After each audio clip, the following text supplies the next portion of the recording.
Hello again everyone, I'm Sid, welcome back. Necropolis League is well underway at this point, and it's clear that one of the more prominent success cases is the mana archetype. Archmage support has changed to scale with your maximum mana rather than the cost of the skill itself, and that was sufficient to bring the mana builds back into the forefront. Of all the skills available, Ice Nova is by far the more popular, and it's easy to see why. Its ability to deal damage in a large area when cast on a Frostbolt, as well as the capability to hit multiple times from different casts, makes it an incredibly powerful option, and one worth investing on. To top it all off, the ability to invest into mana as a vector to scale both your offense through Archmage support, and our defense through the use of Mind Over Matter, makes this a very well-rounded build that you should not miss out on. Without any further ado, let's get into the character. Starting with your Ascendancy, we make use of Hierophant for its ability to greatly benefit from mana stacking.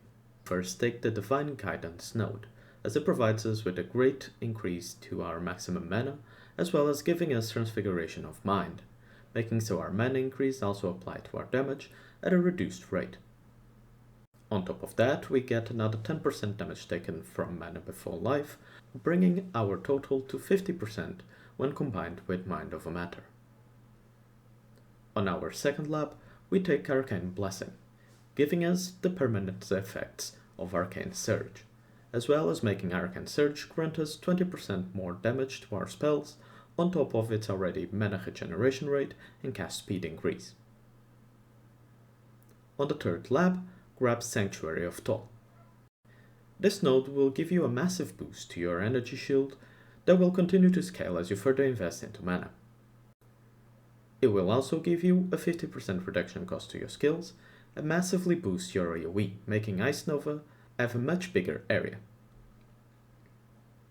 Finally, top it all off in Uberlab with Conviction of Power, giving you both power and endurance charges, making your elemental overload easier to proc, as well as giving you a substantial increase to your physical defense and resistances.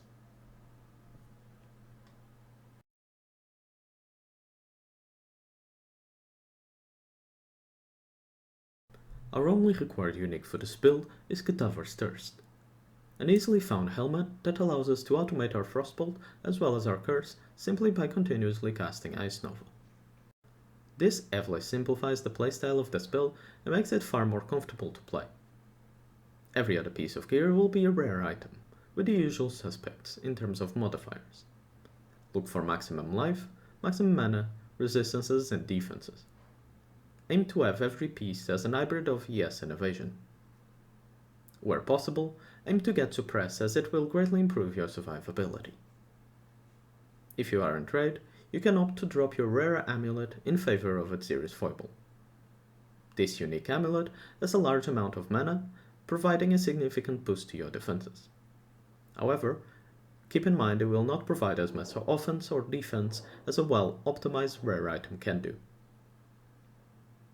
For your weapons, you should be dual-wielding Profane Wands.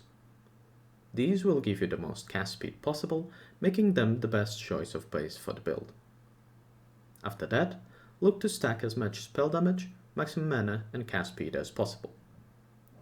For additional modifiers, look for mana regeneration, flat lightning to spells, double damage and crit strike chance.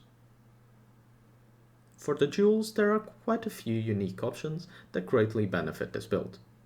Glorious Vanity, when influenced by Doriani, will give you the Corrupted Soul Keystone, boosting your ES at the cost of some of the damage you take bypassing your energy shield.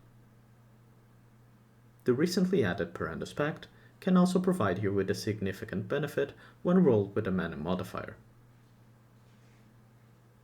Unnatural Instincts is another unique jewel that when placed near the Science start can provide you with a lot of beneficial bonuses while saving you some passive points.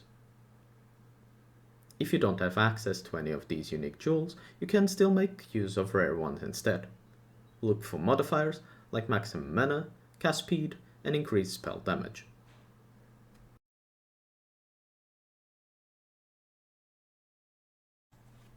For our passive tree, we start by grabbing all the spell damage and life near the Templar start. After that we move towards the Witch starting area, Here, we grab all the life and mana in the center and make our way to Elemental Overload.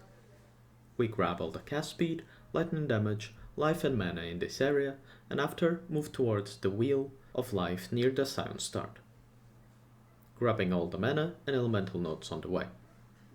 After that, we move to the Evasion Wheel near the Scion Start and simply finish taking the points in the final tree.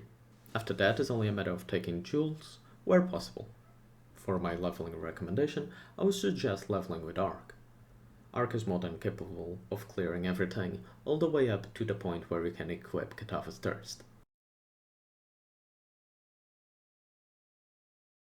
For the gems, you can always check the POE in the description to see them at any time, as well as the gear of my current character and the passive tree. For your main 6 link, I recommend Ice Nova of Frostbolt, Inspiration, Awaken Lightning Pen, Archmage, Intensify, and finally Awaken Spell Echo. Any Awakened versions can easily be replaced by the base versions. For the gems, in Kitava's Thirst, your helmet, you should go with Punishment as your curse of choice. After that, Returning Projectiles, Link to Frostbolt, and GMP.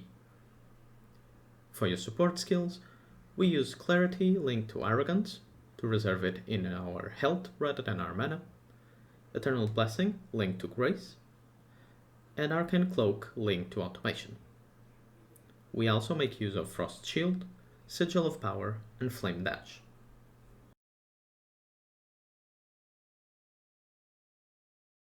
And that is all for the build guide. If you have any further questions or suggestions, please feel free to ask them in the comments below. Subscribe to the channel and like the video to help me grow, and I will see you all later. Bye bye.